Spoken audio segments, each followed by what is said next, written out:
Okay, welcome to an idiot's guide to rebuilding a Suzuki GT750 by an idiot. This episode is rebuilding your clocks once you've refurbished the cups, clean the glass. Let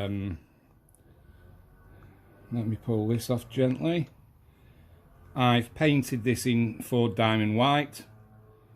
The glass is back in the rubber. So then it's just pushing it all together,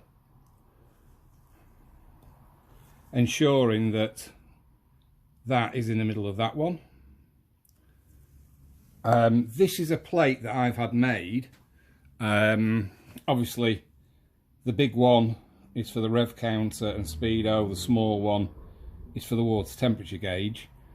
I'm just going to do the speedo, and then we'll do the smaller one, the water temperature gauge, because the rev counter is exactly the same process, but it's slightly easier because on this you've got to line the trip zero knob up, and that's really important. So new fascias on, needles have been tipped in orange. I like a little bit longer tip, so that's how I do it. It's just how I like it. If you remember, we polished these crimp rings before we started splitting the clocks, because that makes them more solid and you can get a nice clean polish on them. It's just bits of detail that matter. As I say, glass is in, which has been meticulously cleaned with lint-free cloths. There's nothing worse than putting the clock back together and finding a bit of shit in there. It'll drive you insane. So lint-free cloths. So those two items are built up. I now put the ring on. You've got to be so careful with this. I put the ring down first and then bring it up, because you can scratch the clocks or the cup that you've just freshly painted. And I push it in there. This was made for me by a lovely old guy called Garth, who sadly now died. But it's just a clearance fit for the cup, and then there's a little step which secures this ring. So when I tap them down, it doesn't distort and look all horrible. And when the clock is built, people cramp them up with pliers, but you get marks on the face of the crimp ring, which is no good. So it's slightly oversized, and then I put masking tape around it just to stop it getting marked again. As I say, this one we're doing here is to line up with the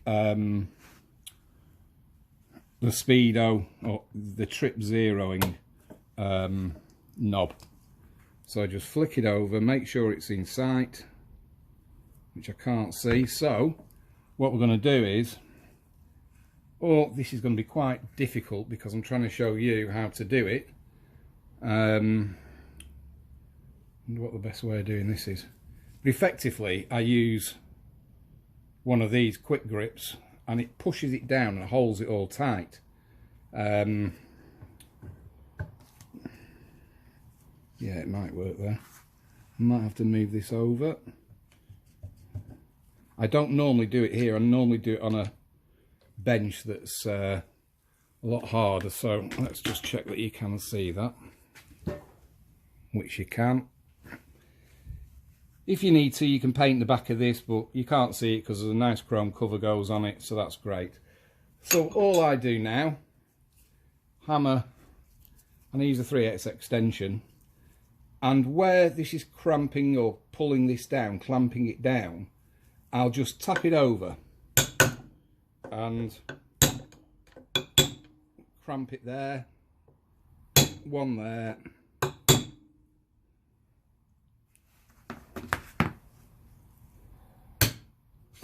but then lift it up and turn it round, because we need to get another point of crimping on it.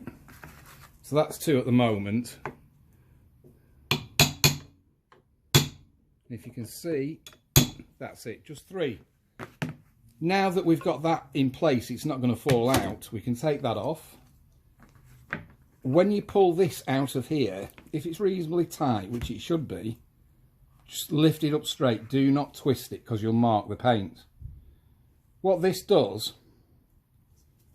is you can now see down this hole to make sure that, and you can twist it, so you can make sure that the trip zeroing knob is in the centre, because once you carry on tapping it down all the way round,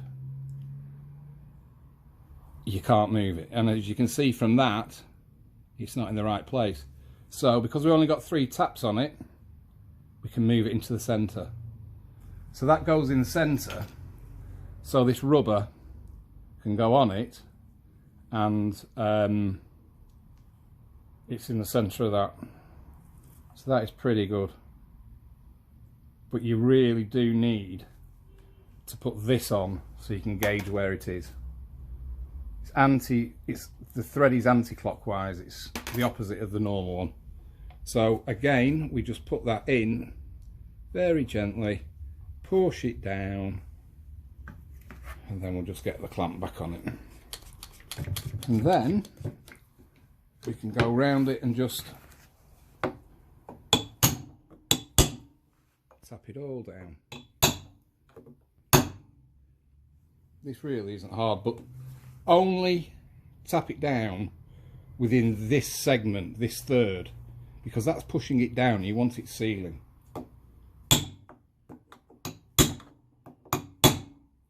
As I say, I normally do it on something a little bit, on a bench that's more solid, but I'm just doing this so you can actually see it. Go round all the way round at 45 degrees, get it folded.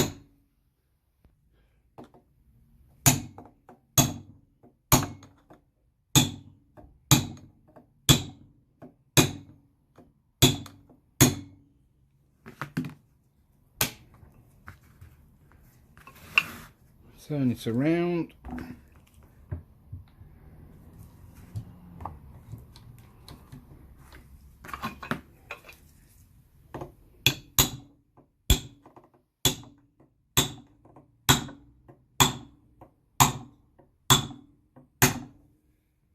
And I'll continue doing this until it's all the way around.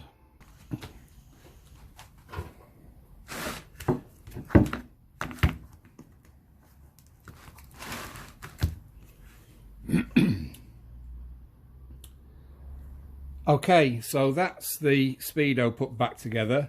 The crimp ring has been crimped, as you can see, all the way round. You can possibly see how nice and clean this is.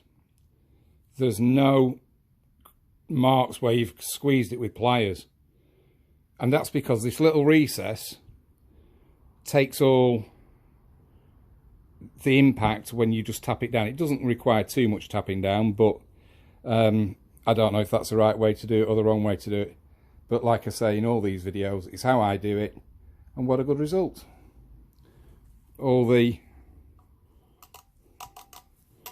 Everything's working nicely. Very, very clean looking speedo. New face, re-tipped. New white bezel or repainted, needle re-tipped. Very, very, very presentable. And not very much money to do. Not very long to do either. And it all works nicely. It's great. So we'll do the rev counter one exactly the same, except you don't have the hassle of having to line this up. That's very, very straightforward, so you can do that. And I'll do the water temperature gauge next. Okay, so we're back now, and we are just going to put the water temperature gauge back together. The black outer cup is in this tool. The glass has got the rubber on it, and then I've put this teal blue inner cup on it. The recess there relates to that recess there, so you know roughly where you are, but I never trust them. So and just try and get that in. And it's been a little sod, this one.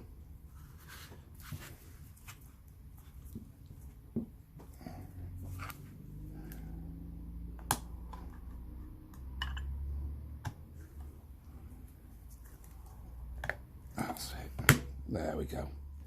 Got to make sure it's down.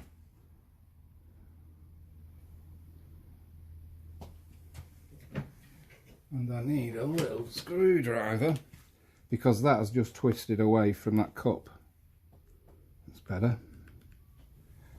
So again, as we did with the Speedo, we're just going to clamp it down.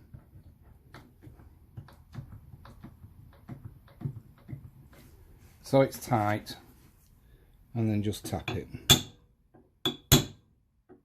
Again, we're not going too hard on this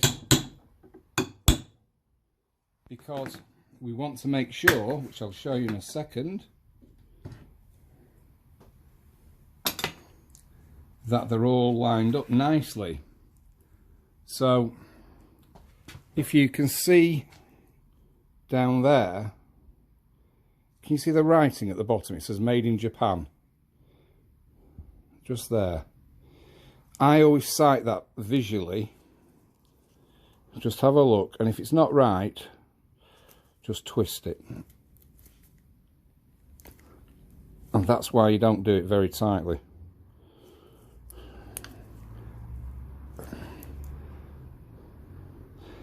And what I do is I line it up with this line here on the inner bezel, if you like, and I line it up where it says made in Japan. Have a look at that, and then check the distance between the bottom of the C and the bottom of the H to there to make sure it looks okay. Let me just do this one, which this one actually doesn't.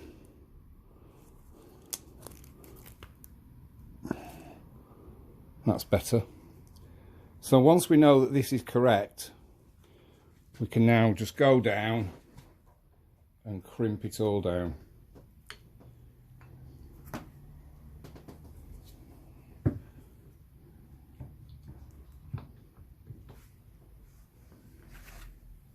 And I'll come back to you in a minute when I finish doing it. Okay, that's the water temperature gauge done. Again, without any damage to the crimp ring. So when you're looking at it from the front, there's no nasty crimps that you've done with some pliers. Because again, this spread the load. And that is how you rebuild your clocks for the price of a set of overlays, which is probably 30 quid. A lot cheaper than getting other people to do it. As I say, it may not be the way the professionals do it, but it's the way that I do it, and as you can see, it works. Cheap as chips. Idiot's way to build your clocks. Okay, just thought I'd show you the finished clocks, all back together. So that really is what you should end up with, barring my dirty handprints on the things, but all done, looking good, and ready to fit onto the next bike. Like I say, it may not be the way that the professionals do it, but it's the way that I do it, and it works, as you can see. So all ready to go. Save yourself a fortune, do it yourself.